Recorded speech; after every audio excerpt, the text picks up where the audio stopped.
ஹல்லேலூயா. இன்று அதிகாலையில் நாம் பரிசுத்தரின் வார்த்தையை நாம் தியானிக்க இருக்கிறோம். இந்த நாளிலே கூட உபாகம புத்தகம் 14வது அதிகாரம் 2வது வசனம். நீங்கள் உங்கள் தேவனாகிய கர்த்தருக்கு பரிசுத்தமான ஜனங்கள், பூமியின் மீதெங்கும் உள்ள எல்லா ஜனங்களிலும் உங்களையே கர்த்தர் தமக்கு சொந்த ஜனங்களாயிருக்க தெரிந்து கொண்டார். ஆம் தேவ ஜனமே, கர்த்தர் உங்களை தம்முடைய சொந்த ஜனங்களாக தெரிந்து கொண்டார் என்று சொல்லப்பட்டிருக்கிறது. சொந்த ஜனங்களா இருக்கக்கூடிய நம்மை அவர் ஒருபோதும் கைவிட மாட்டார். நம்முடைய சொந்த குமாரர், நம்முடைய சொந்த குமாரத்திகள், நம்முடைய சொந்தமான நமக்கு உண்டான எல்லா பொருட்கள், எல்லா நிலங்கள், சொத்துக்கள் எல்லாவற்றையும் நாம் எப்படி பாதுகாப்புடன் வைத்துக் கொள்ளுகிறோமோ, அவர்கள் எப்படி இருக்கிறார்களோ என்று சொல்லி கரிசனை கொள்ளுகிறோமோ, அவர்களுடைய எதிர்காலத்தை குறித்து கவலைப்படுகிறோமோ, எல்லா காரியங்களையும் நம்மை படைத்த தேவனாகிய கர்த்தர் நமக்கு செய்ய விரும்புகிறார். ஆம் தேவ ஜனமே, நாம் அடிக்கடி ஆனால் தேவனுக்கு விரோதமாக முறுமுறுத்து அவர் என்ன செய்கிறார்? என்னுடைய வாழ்க்கையில வெறும் பாடுகளையும் பிரச்சனைகளையும் தானே அவர் கொடுத்திருக்கிறார், மனுஷர்கள் எல்லாம் இப்படி இருக்கிறார்களே என்று சொல்லி புலம்பிக் கொண்டிருக்கிற உங்களை பார்த்துதான் கர்த்தர் சொல்லுகிறார், நான் உன்னை என்னுடைய சொந்த ஜனமாக தெரிந்து கொண்டேன் என்று சொல்லி. மற்றவர்களால் நீங்கள் சொந்தமாக்கப்படவில்லை, கர்த்தரே உங்களை சொந்த ஜனமாக தெரிந்து கொண்டாராம். எனவே தேவ ஜனமே, நீங்கள் கவலைப்படாதிருங்கள்.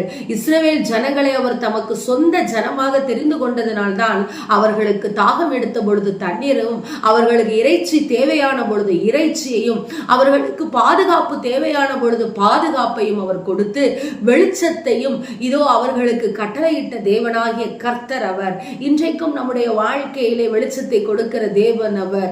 பகலிலே மேகஸ்தம்பத்திலும் இரவிலே அக்கினி ஸ்தம்பத்தினாலும் இஸ்ரவேல் ஜனங்களை பாதுகாத்த தேவனாகிய கர்த்தர் இதோ நம்முடைய வாழ்க்கையிலே வெயிலான சூழ்நிலையிலே அதிகமாக இதோ நாம் துன்புறுத்தப்படுகிற வேளையிலே கர்த்தர் நமக்கு நிழலாகவும், இதோ என்னுடைய வாழ்க்கையிலே ஒரு பெரிய இருள் சூழ்ந்து கொண்டிருக்கிறதே என்று சொல்லி தவிக்கிற வேளையிலே அவர் வெளிச்சமாகவும் நமக்கு வருகிறார் தேவ ஜனமே. எனவே தேவன் ஒருபோதும் நம்மை கைவிட மாட்டார்.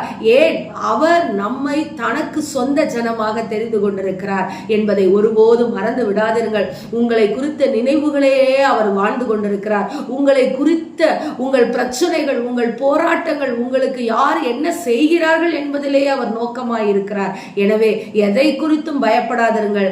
என் தேவன் என்னை அவருடைய சொந்த ஜனமாக தெரிந்து கொண்டபடியினாலே தாய் தன் பிள்ளையை மறந்தாலும் என்னை மறக்காதவர் என் தேவன் என்று சொல்லி உற்சாக பலியுடனே இந்த நாளை தொடங்குங்கள். நிச்சயம் இந்த நாள் ஆசீர்வாதமான நாளாயிருக்கும். ஆமென். ஸ்தோத்திரம். எங்களை நேசிக்கிற எங்கள் நல்ல தகப்பனே, அப்பா, நாங்கள் எம்மாத்திரம் சுவாமி, எங்களை சொந்த ஜனமாக நீர் தெரிந்து கொண்டீரே அப்பா. அந்த கிருபையை நாங்கள் அப்பா எப்படி நாங்கள் காத்து கொள்வது என்று சொல்லி எங்களுக்கு தெரியல ராஜா. தகப்பனே அப்பா, நாங்கள் இஸ்ரவேல் ஜனங்களை போல அப்பா அநேக ஆண்டவரே காரியங்களுக்காக உம்மை விட்டு பிரிந்து போகாதபடிக்கு, தேவைகளுக்காக உம்மை விட்டு விலகாதபடிக்கு, முடிவு வரையும் உம்மோடு நாங்கள் இணைந்து நிற்க ஆண்டவரே எங்களுக்கு கிருபையை கொடுங்கன்னு சொல்லி ஜெபிக்கிறோம். இயேசுவின் நாமத்தினால் இந்த நாளை தொடங்குகிறோம் நல்ல பிதாவே. ஆமென். Praise the Lord. ஹல்லேலூயா.